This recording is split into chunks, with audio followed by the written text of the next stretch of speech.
Folks, welcome back. So we have another one of these surprise moments. I hope you're ready and you have your positions in the world on these new Magic products, because Wizards has decided to pull another fast one. It kind of feels this is getting a little bit more frequent. Does anybody else notice that?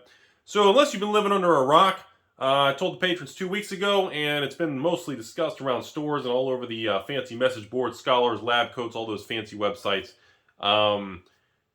Core 21, Theros, Ikoria, we have a triple surprise cutoff out of print from Wizards of the Coast that happened about 10 days ago. I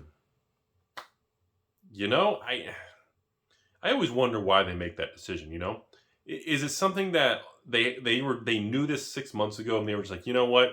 This last print wave we did, it's in the warehouse. When it's done, just cut it off. And then it just cuts off at an awkward time? Or is it simply because of the printer space? There's so many products every month they have a new launch and they can't just squeeze in and reprint older and older stuff.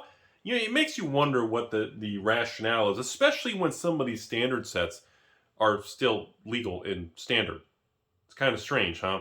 So I want to kind of discuss this. We'll start with the oldest, which is going to be our good friend Theros Beyond Death here, the booster boxes, which I guess in collector boxes.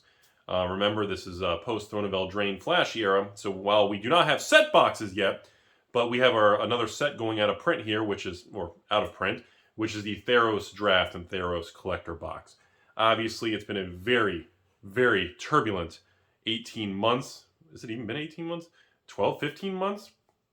Life cycle for Theros, of which most of the life cycle of the product was going through the world-famous 2020 fun times. Am I right?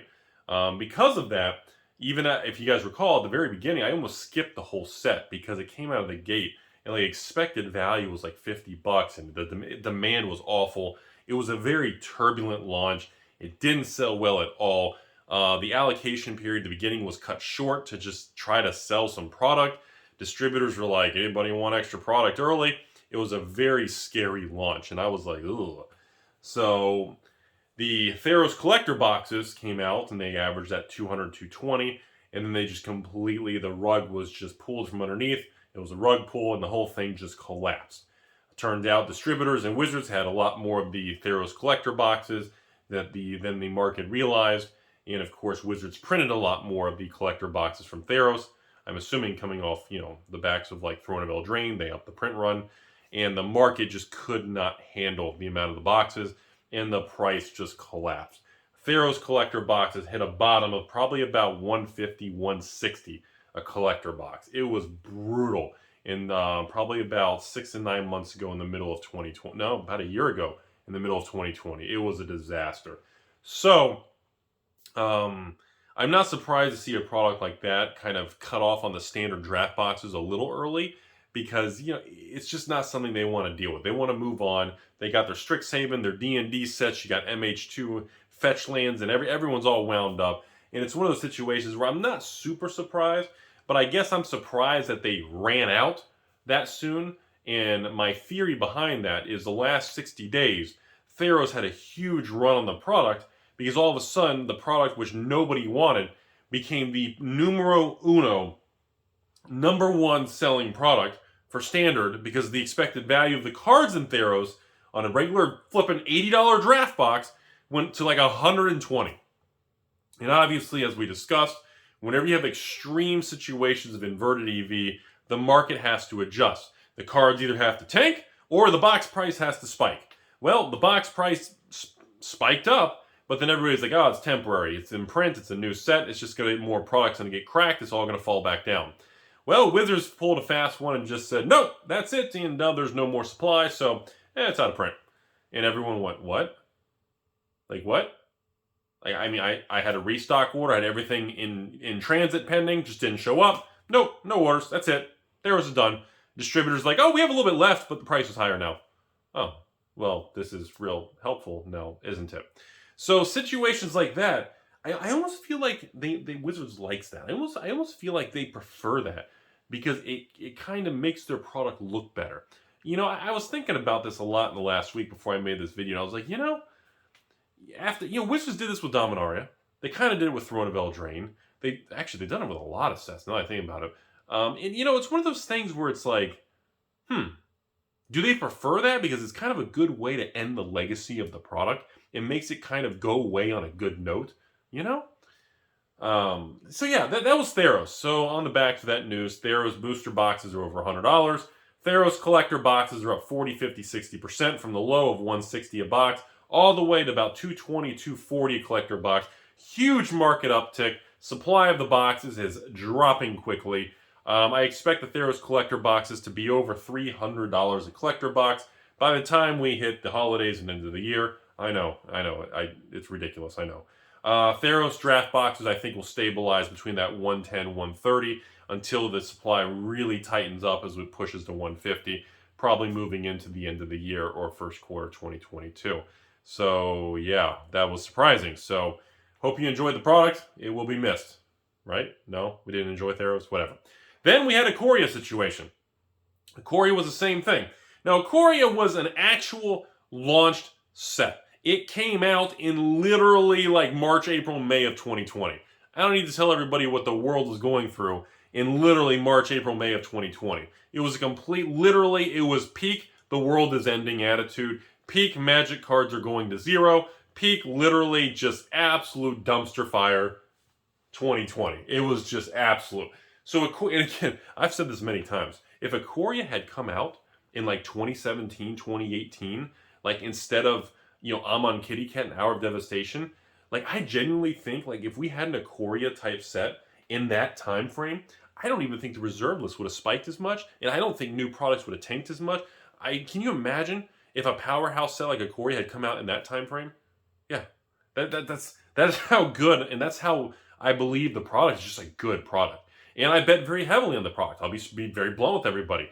I kept some of the first original printing, first edition of the draft cases because of the old infamous Virus Godzilla card in that first wave. I have the largest supply of Ikoria pre-release kits, in which I absorbed, since there was no pre-release in the middle of 2020 because the world ended. So I absorbed literally like 10,000 pre-release kits, absorbed them. The largest position, I own the majority position of them in the United States because, again, those also have first edition packs in them from the original release, which have the virus card. In addition, I think Ikoria is going to age like fine wine. It is just, hopefully it doesn't turn to sour milk, but you never know. I just believe in it, and I put my money where my mouth is, and we'll see if I'm right or wrong, and you guys can let me know if I'm right or wrong in 12 months. So, Ikoria, right out of the gate, if you haven't seen already, made in Japan, first printing, booster boxes or booster cases are already $200 to $300 a booster box for draft boxes Ikoria on eBay. Don't believe me? Just type in Ikoria first edition booster box. Ikoria collector boxes, I believe, are just under $300 already. I expect those to go the same route as Throne of Eldraine. They are going to go to the $300 to $400. Ikoria collector boxes never did come back down. And again, I do apologize for that after I screwed up my patron sale a long time ago and I got oversold by over 1,000 boxes and I just went on the open market and bought everything out, no matter what the price was, to fill the orders for the patrons, and the market never went back down to 200 after that. My bad. So anyways, I think Ikoria is going to continue to age very well. And I've said this many, many times, everybody. These 2020 era products, I know they're different than the 2008 crash era products of like original Zendikar and stuff, but I'm telling you all, these items are going to age well. Do not let the print to oblivion, Debbie Downer, negative Nancy's, do not let them get to you. Do not go online and read all the negativity because you are going to regret it. I'm telling you. And we will see. We'll follow up as we always do in 6 months, 12 months, and 2 years. And we'll see what the data shows if I'm right or wrong. We'll find out and we'll talk about that. The third thing I wanted to comment on was obviously Core 2021. Now, this was the last Core set for 2 years. I guess they're skipping a year to get, who knows. They'll bring it back again a third time, whatever. They'll cancel, bring it back, return to Core sets. Who knows, something stupid. So, Core 2021, remember, Core sets always have the shortest shelf life. And I'm not sure if everybody fully understands that. Remember, compared to a standard draft set, or I'm sorry, a standard expansion set, Core sets always have a flat 10 to 14 month kind of life cycle because they always phase it out immediately when the following year's Core set comes out. In this particular situation, it was cut off a little early, and of course there is no Core 2022 right now. They're skipping a year so they can release Core set 2022 next year is what I understand if I read that correctly. But again, Wizards will change their mind, do whatever they want by next year. Core 2021, I've said from the very beginning of the launch, I felt Core 21 was probably the most overpowered, OP, underappreciated core set I had probably ever seen in modern times. And you know, right now, Core 2020 has already spiked and is performing better than the older set, Core 2019. So you have 19 aging the weakest because it was just a tough set. It's literally mythic or bust. Core 20 is just already gone to the moon. It's up almost doubled compared to the 80-90 price point. I think they're like 120 to 140. It's insane. Now, Core 21, I believe, is better than both of those. It's just an overpowered, ridiculous set. Between the Mr. T's, the rares, the mythics, and the overall power level of the set. I believe the only reason the expected value of Core 21 hasn't gone up is because it is a post-War of the Spark era product, which means it has collector boxes, and the Core 21 collector boxes. Oh, doesn't it have the tutor also? Or the book or something? And just the fact it has those collector boxes, the single card value is so diluted because all the variants and frameless, extended frame, whatever stupid. There's so many variants I can't keep it straight anymore with all these products. And at this point in time, that there's just so much, it's suppressing the single card value. But I can tell you, the Core 2021, actually, the Core 21 collector boxes are probably my favorite item out of all the collector boxes and all the sets right now. It was the reduced printed collector box. It was the least purchased, least excited, quietest collector box out of all these sets recently. Everybody knew from day one Commander Legends Collectors was an amazing thing. Everybody knew Throne of Eldraine came out and they launched collector box, everybody went crazy. Everybody knew about Ikoria and the Fancy Godzilla's collector box, everybody knew. Core 21 just kind of sat in the corner, nobody gave the poor little person attention. Poor little dude over there was just upset and like, hey, what about me? And that's something I've been watching for a long time, and I actually believe Core 21 will outperform Core 19 and 20. And I think I know this is a hot take, folks. Sit down and put your chalupa away. I actually think Core 21 has a real potential. That collector box can outperform almost all the other collector boxes, mostly because it's something the market's not expecting. Any form, it goes to any form of anytime the market gets caught off guard, people don't have positions and they're not prepared for it. And the reason I kind of say that is because if you go on the open market, go on eBay, hit Core 21 collector box. Look how many are for sale. It's not even 100 boxes. Last time I checked, it was less than 40 boxes. I could go on eBay, spend 10 grand, wipe out 40 boxes at any price, who cares? Annihilate the market. Go to TCG Player. How many are there? 20, 30, 40 boxes? Maybe 50, 60 boxes? So what, between both the biggest marketplaces, there's not even 100 boxes? And, the potential moving forward for some sort of higher net worth, doggy coin millionaire to come into this thing and just handpick any of these categories and nuke it is definitely going to be very vulnerable. And this is something that I've had a lot of private conversations with, and I believe is going to be a very real thing in the future. We have so many products, it's impossible for everyone to follow and track everything. And there will be pockets of different products that are going to give us that nice shaking surprise and take off before we realize it.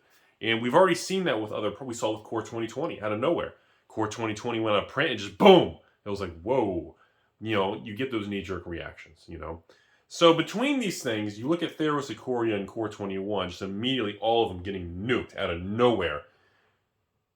And the other thing I can tell you all is from an internal standpoint, just selling Core 21, Theros, and Ikoria. I looked at my own patron data for the last 12 months. Core 21 was the least selling standard box that I have had in years. I mean, War of the Spark, I could never keep. It sold so much, it was insane. Throne sold so much, it was insane. Theros at the end was insane. Ikoria always sold nonstop for the entire life cycle. Core 21, I'm telling you all, in those kind of metrics, when you use thousands of people and the amount of supply, and when one of them is very low or very high, in other words, outside that range, outside the moving average or the Bollinger Bands or whatever stupid technical analysis term you want to use, whenever you see something that's really extreme on either direction, it always gets my attention. And Core 21 is definitely that product that makes me go, that's kind of strange. It's a really forgotten thing. I did not expect that to be cut off. I knew Theros was eventually going to go out of print here pretty soon, but the Ikoria and then the core set being that quick really caught me off guard. That was a huge surprise. Now again, I got to play devil's advocate. Wizards may have just told all the distributors that, and they turned around and shipped 1,000 pallets to Amazon. And Amazon's going to keep stocking those same core sets for the next, and Coria, Theros, and Core 21 will stay in stock on Amazon for the next 3 years. None of the prices go up. The growth is stunted, and Amazon just suppresses everything, keeps everything at $99 a box for years. That is a possibility in this new era where Wizards and Amazon are the #1 selling product of Magic. And you too can go on Amazon, buy yourself a nice booster box for $99, get it delivered in a plastic bag that's all smashed to hell. You too can enjoy that experience. Okay, so that's really all I have to say today, folks. I wanted people to be aware. I figured at this point, it's been about 2 weeks. Just let everybody be aware. The 3 sets are out of print. Good luck finding them. And, yeah. Whatever happened to Ravnica? Have you seen Guilds of Ravnica lately, or Allegiance? That's weird.